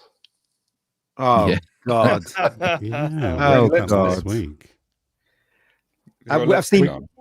I've seen more pictures as well, and the costume looks really bad. It is and what is with this color, for God's sakes? It's so amateur hour, isn't it? Yeah. Are those like legit pictures though, or I don't Apparently, know?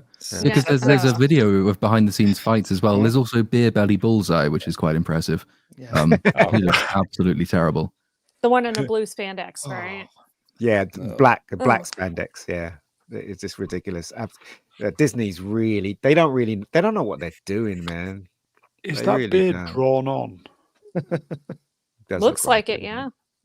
Z like has makeup. cosplay better than this. Yeah, Yeah. I do.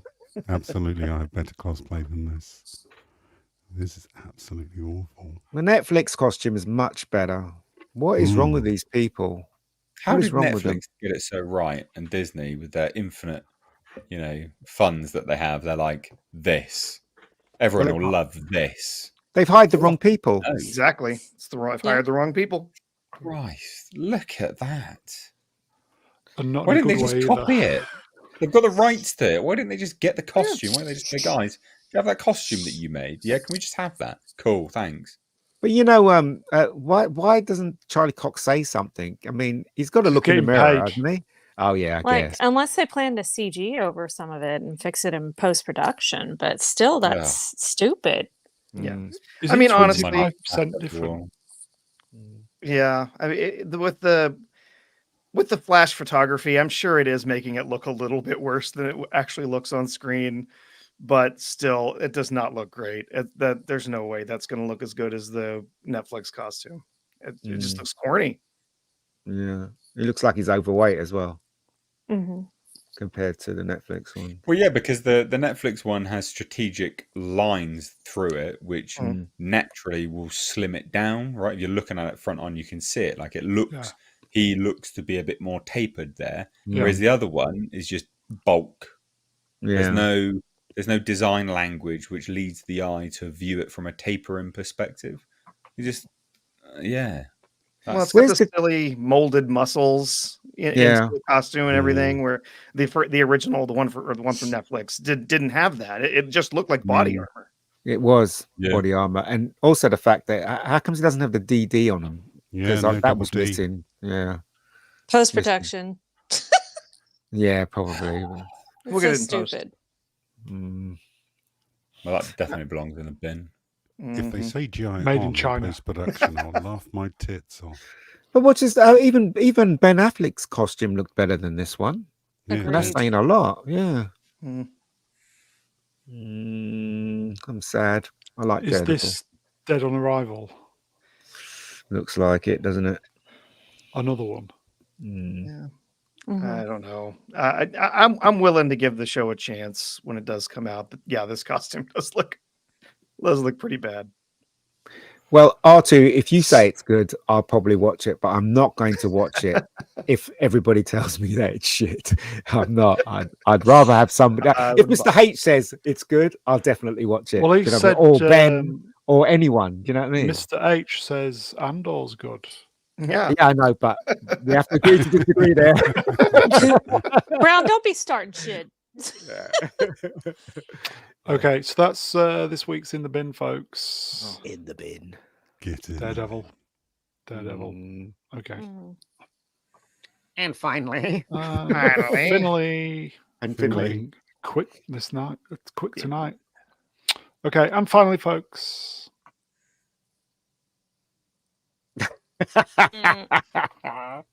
Brilliant. It is so lovely that Tom Cruise supports Prince William's charities here at the Air Ambulance London annual gala.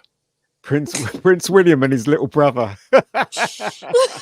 Jesus Christ. Oh dear. Poor things. So Tom. William just has gone downhill. His looks. I feel so bad for him. He's not even that old. No. Oh, Tom. No, Prince William. No, Tom Cruise in the wrong light. You can tell he's 61. Oh yeah. Yeah. I mean, he's got enough money to get hair plugs. That's asking too much. Yeah, he has actually. It's pretty good of Tom Cruise to do this, though, isn't it? I don't know. Well, his last film failed, so he's trying to get more publicity for part 2, isn't he? I don't know. Nah, he strikes me as a pretty genuine guy. He really does kind of go out and try and make sure that he's putting some of his money behind real causes and helping people. I take that, at face value. My question is, how does the Church of Scientology feel about this stuff? Well, that's another question for sure. I think he owns them, doesn't he? He owns Scientology doesn't he? He has so much owns money. Like at least a chunk of it, right? Or he's invested in it. But yeah, that's interesting. He's I like Tom Cruise. I know he's mental, but he is a genuine professional. At least he's charismatic, right? Yeah, that's the thing. So many of these people are actors and things like that. They got no personalities or anything. At least he has a personality. Most of these people just Mr. H. You project onto them a personality because they're just non-existent. They're just fools. Mr. H, did Tom Cruise save Hollywood? No, of course he didn't. I don't understand that attitude that he saved Hollywood. I think that's no, he didn't single-handedly save Hollywood. Absolutely not. Absolutely not. He delayed the death of it, probably. Well, yeah. I mean, look, if any of these movies that are coming out of these TV shows or anything to go by, I mean, just sort of postponed the death of Hollywood. I don't. Yeah, I mean, if he's so great and he's the savior, Mission Impossible would have done significantly better, wouldn't it? Mm-hmm. Yeah. It wasn't a bad movie, the last one. It just wasn't great like the last one. It was just a bit bland, just a bit nothing really. And they shot their load by showing off everything before the film came out. Why did they do that? So odd. Yeah, exactly. Plus, it had Haley Atwell, and it just didn't quite Oh, deliver here we the go. goods, did it? She had With two the- goods. Two specific goods. Is that what you're Yeah. referencing? COVID did for that movie though, didn't it? So Yeah, a bit. Yeah. No. okay, right. So that's Tom spotting charity, folks. Very good on Tom. I think that is it. Good. Woohoo! Chats, you are wonderful. Thank you for the interactions and the super chats. We will see you next time. You can go away now and enjoy the Super Bowl. Super Bowl. Or you can go and watch something that's not shit. Yes. Shut it, Ben. Okay. Any red-blooded American loves the Super Bowl, pretty much. So, Uh, or will be watching. I will thank the guests. Little Platoon. Cheers, Lord. Thank you as ever. Rainy L. Cheers, Rainy. Yeah, thank you as always for having me, and nice to meet you, Mr. H. And nice to be with you guys again on the panel. And lots of love to the chat. Professor R2, yet another avatar. Very good. Well, I'm going to be trying out for the part of RoboCop in the inevitable remake of the remake. So I got to work out a little bit and get ready. Lord. But no, thanks for having me. As always, thank you, chat. We love having you here. We love the interaction, and thanks to all the panelists. First time on the channel, the wonderful Mr. H reviews. Cheers, Nate. Thank you. Thank you for having me. It was fun. It got heated. It was not heated. It's good not to have an echo chamber. It's really good. Yeah. When I set up my podcast, I made sure to have people that wouldn't agree all Yeah. the time. It's really, really good. It's much, much better. It was only me though that disagreed. It was only you. Well, no, I disagree with all of you on Prey. So Oh, of course you did, yeah. Yeah. it's important. It's good not to have an echo chamber. It's good. true. I agree. It was genuinely great to have you on, mate. Z3PO. Well, Cheers, thank you mate. for having me on again, Mr. Brown, a most esteemed panel. Great bants and lovely chat. See you next time. Here you go, folks. Before we get to Ian, bear with me. Chat moved up. Average British Nerd. Good to see Mr. H on the channel. It was. Thank you. And Good to be here. Absolutely. Mega Geek holding us all together. He does. What? Not me. And last but by no means least, he is the wise elder of the channel. You know the rest. It is the great Mega Geek himself, Ian David Diaz. Cheers, Ian. No worries, guys. No worries. Always end that way. That is it, folks. Lord is based upon tomorrow. Do we know? I think so. I don't know. I think so. Okay. Mr. H, are you streaming, doing anything this week? Yeah, I'll be doing my twice weekly podcast, the Hcast, on Tuesday and Thursday. So full on with that stuff. Mr. H, Is that an actual podcast, Mr. H? Well, I mean, I Or- call it a podcast. It's a panel. It's run like a live show podcast, basically. Oh, okay. So, All right. I call it a podcast because that's the format that it's intended. It's just on YouTube, but as a podcast, I guess. Yeah. I consider these podcasts. It's very similar so. to this. Yeah, that's so. That is it then, folks. We will see you next time. We're back on Wednesday. Don't know what we're doing Talking? yet. Oh, Talking shite, yes. yeah. Definitely going to be back at the weekend. So if we don't see you Wednesday, have a great week, everybody. Tally bye. Take care. Good Timing. night.